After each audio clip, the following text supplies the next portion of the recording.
I'm JD McCormick, the president of the American Healthy Alternatives Association. We have 9 state chapter associations, including Florida, Georgia, Tennessee, Virginia, Maryland, Utah, Nebraska, and 1 or 2 others.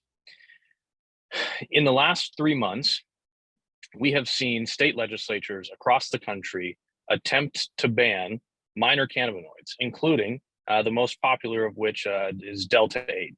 Delta-10, these other minor cannabinoids. For us as an association and all of our sister and chapter associations across the country that we partner with, both directly and indirectly, the main focus here is keeping these products legal. I think from a, heart of hearts, the way we all feel about it inside the industry, this is the first time in modern American history that consumers and small business owners can freely trade in THC products, and we cannot let that slip out of our fingers. This is a historical moment in the United States, and I think that is not lost on any of us. Now, our goal as a whole is to maintain healthier alternatives to big pharmaceutical products. I think that there's a big push right now for healthier alternatives, greener products, organic products. So many of the things that we work on, have that focus. But of course, the big issue right now are hemp products and all these minor cannabinoids.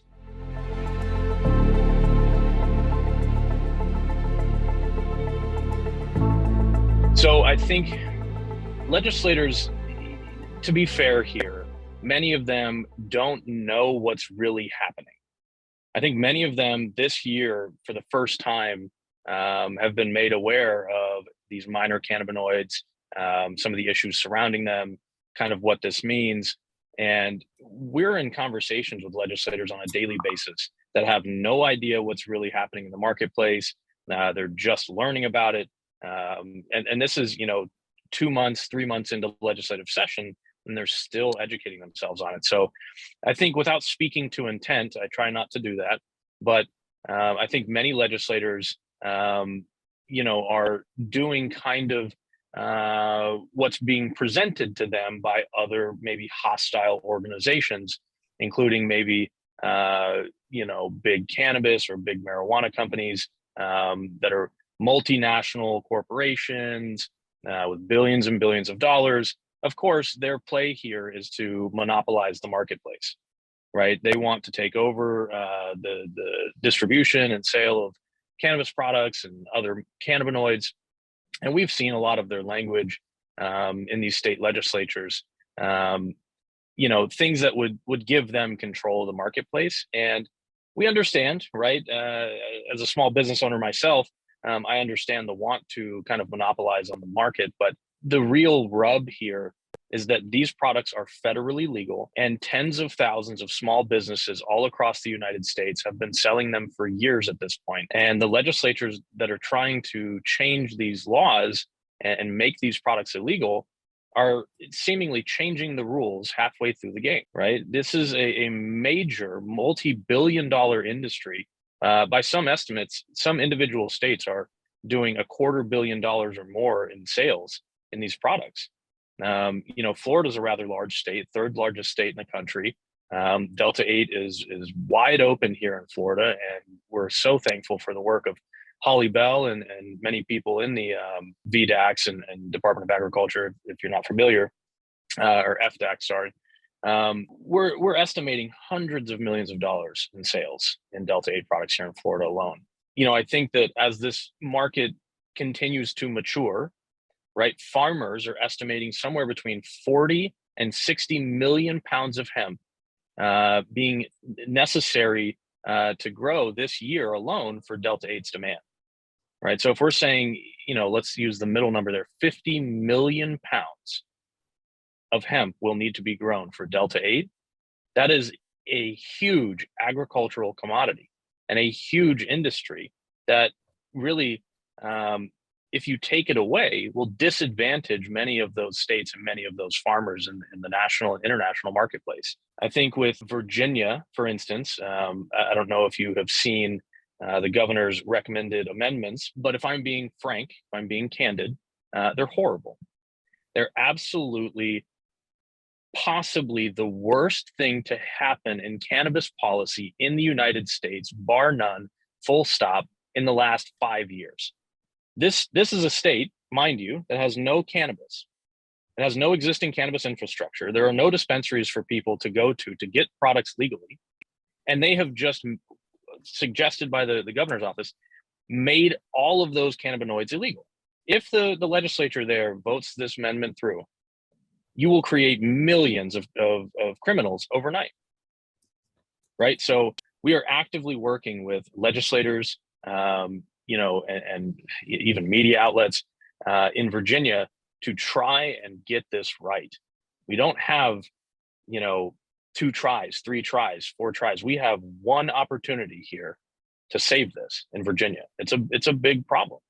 And, our association there is working incredibly hard. I would say Virginia takes up the lion's share of my time right now. I'm probably working 20, 30, 40 hours a week, depending on the week, just on the Virginia issues. This week so far, what is today? Today's Tuesday. I've probably already put in 15 hours on Virginia. We're saying 7-8 hours a day on phone calls, interviews, trying to land meetings with legislators, trying to get a feel for where they're at. All day yesterday, it was waiting with bated breath to see those recommended amendments. Many of the legislators who voted on this original bill, a few weeks ago, have said and been quoted as saying, we didn't know what we were voting on, right? The bill sponsor, Senator Hanger, said, sometimes legislation has unintended consequences, right? I think many of them understand what they've done because of all the pushback they've gotten, right? We're estimating thousands of phone calls and emails being sent to them via grassroots campaign efforts. We've seen multiple calls to actions, GoFundMe campaigns. There's a petition going around that we've seen. It's a humongous problem, right? And I never want to overstate or exaggerate, but it really is probably the worst thing to happen in cannabis policy in a long time.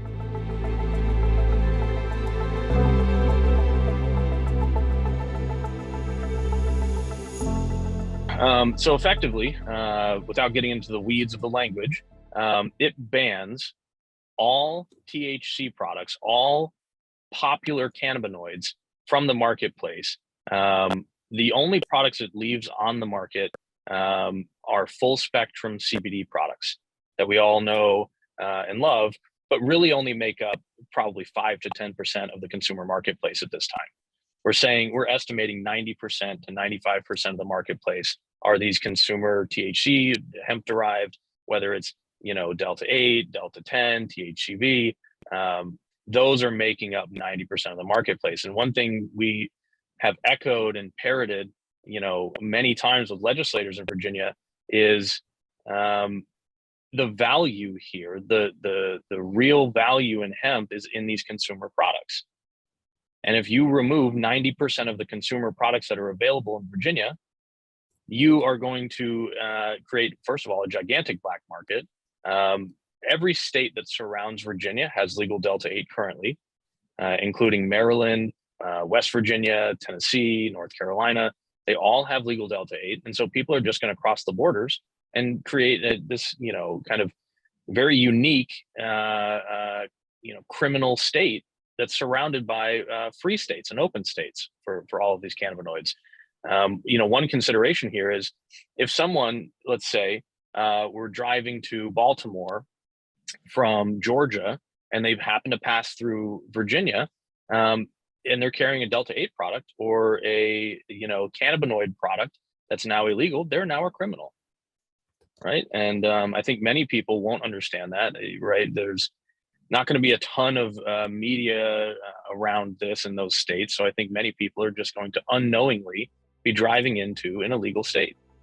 And that's a big problem considering they're surrounded by, very populous states that have legal Delta-8. So it's a big problem.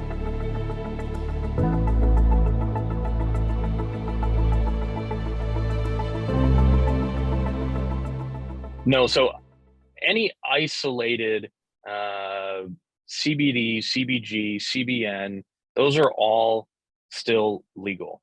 The law states any product over 0.3% total THC is illegal.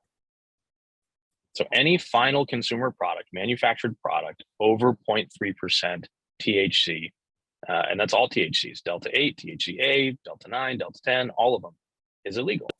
And so what you're left with, you know, are the lesser, not quite as popular CBN, CBG, CBD, CBDV, and that's really it. Total THC language refers to the existing federal standard, which is your 0.877 THCA Right. and Delta-9. Now, also Delta-8, Delta-10, THCV, all of the different THC isomers. The other big problem here is these recommended amendments create a registration and licensing process. So if your product is not registered in the state, licensed by the state and approved, it's illegal. Okay. And so let's say you created a you know, total THC safe Delta-9 gummy that we've seen in other states. Let's say you created one of those. The state then has to approve it. Yep. So all products going into the state of Virginia, being sold in the state of Virginia under these recommended amendments, would be, let's say, 99% of the market available products that contain THC are going to be illegal. Yeah.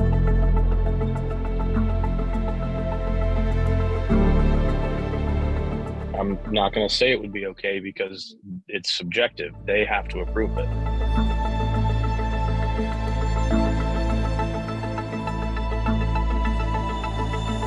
I would say in an ideal world, that could be true. Okay. I kind of am taking a more fatalistic outlook here. I think that because the state will control the rulemaking process and because the state will control the approval process, they have given VDACs the ability to create all the label requirements, all the marketing restrictions, all of that. Maybe they say in the rulemaking process, well, there's also these other cannabinoids, these other, you know, THC adjacent products. And so we're not going to address those. We're just going to keep those off the market for now. I mean, it's a very real possibility that could happen. So I think in an ideal world, sure, yeah, it's not in law, right? But I think we've all seen governmental bodies do a lot of funny things. So, and again, I can't speak to the future, so I don't know what would happen in that scenario. But what I do know is we're going to work extremely hard to prevent these amendments from becoming law. So we have until April 27th, which is when their, you know, affectionately known as their veto session occurs. So the entire Senate and House come back into session and they vote on the governor's recommended amendments for all the bills, not just this one. But if we can work, you know, with PR and lobbyists and try and work directly with legislators to change their position on this, I think, you know, we have a really good chance to beat this back.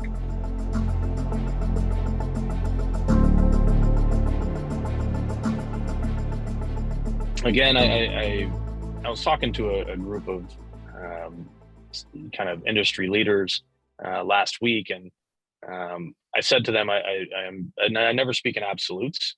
I'm never a 0% or 100% guy. But if 0, or on a scale of 1 to 10, if 1 is worst case scenario, the bill goes through, everything's banned, and 10 is best case scenario, they defeat the bill, and you know, the governor vetoes the original bill, and everything is all fine and good, and then we move to next session.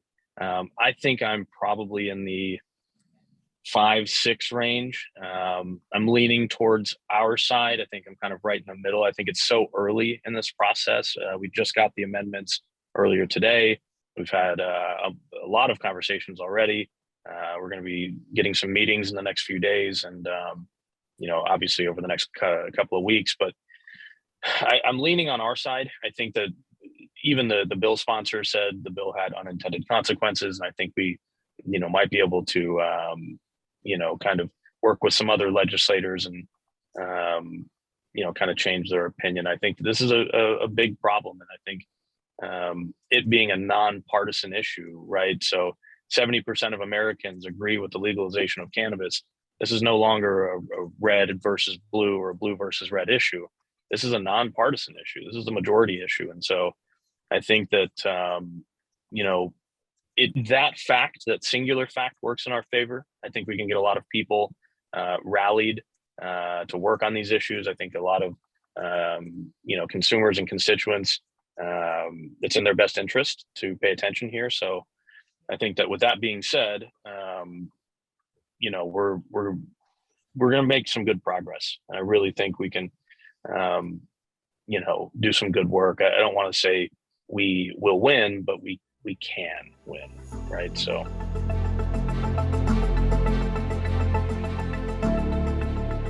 As of right now, right, most states are out of session, or many states are out of session, I should say.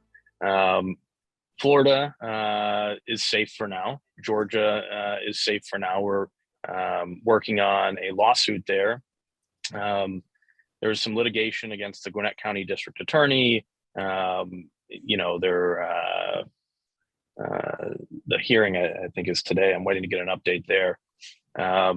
But the Georgia legislature could not come to an agreement, and so those bills died there. So next session, we'll have a fight on our hands in Georgia. Tennessee is currently in session, and there is a bill. It is a ban bill. It's not a good bill for us. And a lot of the work we've done in Tennessee is, I think, bearing some fruit. I think we've had a lot of really good conversations. Last week, there was a presentation in the House. And in that presentation, the district attorney from Memphis is quoted on record as saying, I don't care if teenagers are using Delta-8 or Delta-9 products. I care about violent crimes. Not a single THC product should be tested in the state's labs if there are rape kits waiting to be tested. And so in that presentation, we also had the CEO of New Bloom Labs out of Chattanooga. We had the CEO of CanVast. She was there, and there was an attorney for the Tennessee Growers Coalition. And they did a great presentation, I think, had a lot of great talking points. I think the prior presenters, including the Tennessee Bureau of Investigation, the District Attorney of Memphis, I think the Sheriff's Association might have spoken as well. I think they had a lot of good talking points as well. And so I think there was a good back and forth there. But I think, we're making a lot of good progress in Tennessee, and I'm pretty hopeful there. So.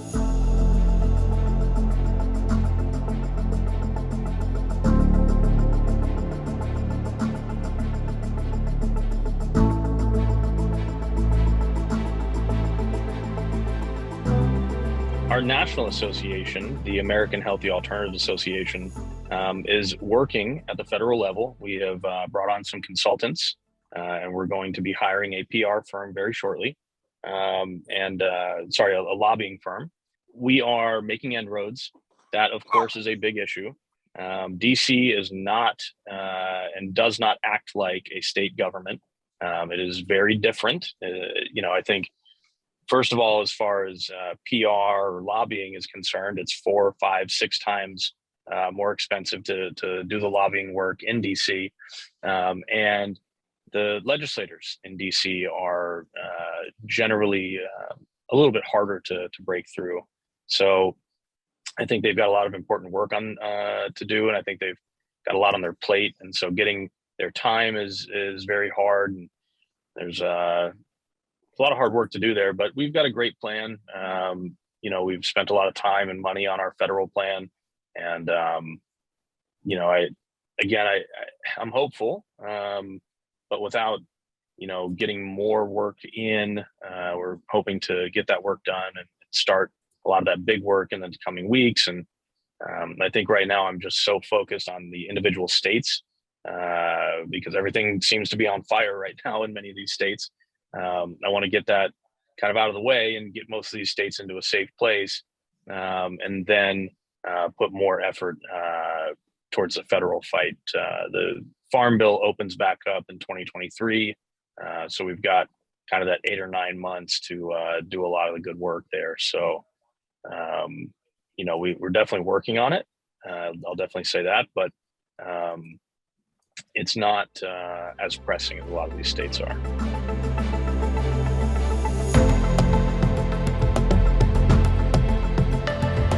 In the coming weeks, our digital team is working on building out our website, which is AmericanHealthyAlternatives.org.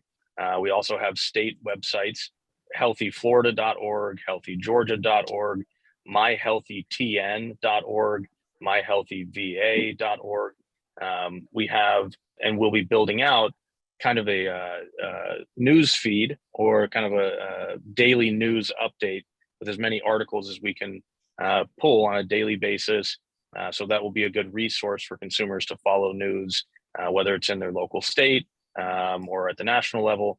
And we're also going to have some cool newsletters and things that a lot of consumers will have access to for as little as 10 or $20 a month. And we're trying to work with some of these big stakeholders and build out kind of a consumer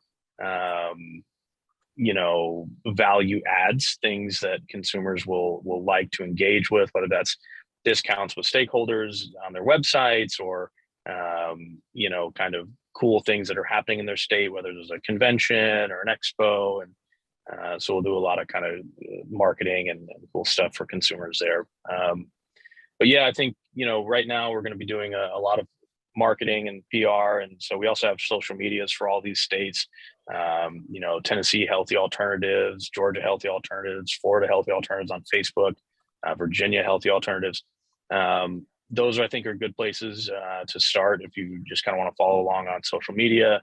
And then once we have the consumer side of it fleshed out, they'll get kind of weekly updates via email and get some newsletters and stuff like that. So I think right now things have been moving so quickly in the legislature. We haven't really been focusing on building out kind of our internal structure.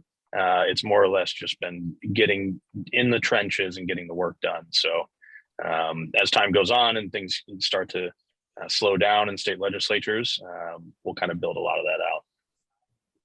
One of the quotes that I live by, my mentor, I lost my father to alcoholism and when I was 21. And so it's kind of one of my pieces of my backstory is the reason I want cannabis is and hemp derived cannabinoids is I asked my dad a couple months before he died why he wouldn't use cannabis versus alcohol. And he said, well, because it's illegal. Right. And so that was kind of a big turning point in my life. And I said, well, if it's not legal, I'm going to make it so. Do whatever I can to do that. So one of the quotes that my mentor, he quickly became my father figure. He's my great uncle, used to say to me, he said, remember this, if not you, who? And if not now, when? And so that quote dictates a lot of what I do, right? If I see that there's a need, there's a job to be done, a gap to be filled, if not me, who? And if not now, when? So I saw a lot of these states on fire. I saw, a lot of friends of mine needing help. And so I built out state associations for them. I hired lobbyists with them, vetted lobbyists, and have been doing a lot of good work in all of these states to support all of my friends. And these friends include retailers, distributors, farmers, wholesalers, brands, people from up and down the supply chain in the hemp industry. And I think that, again, we all have to work together. And I think that that's the most important part here. I don't think that, right, it's just only one group can sit at the table. By no means is that the case.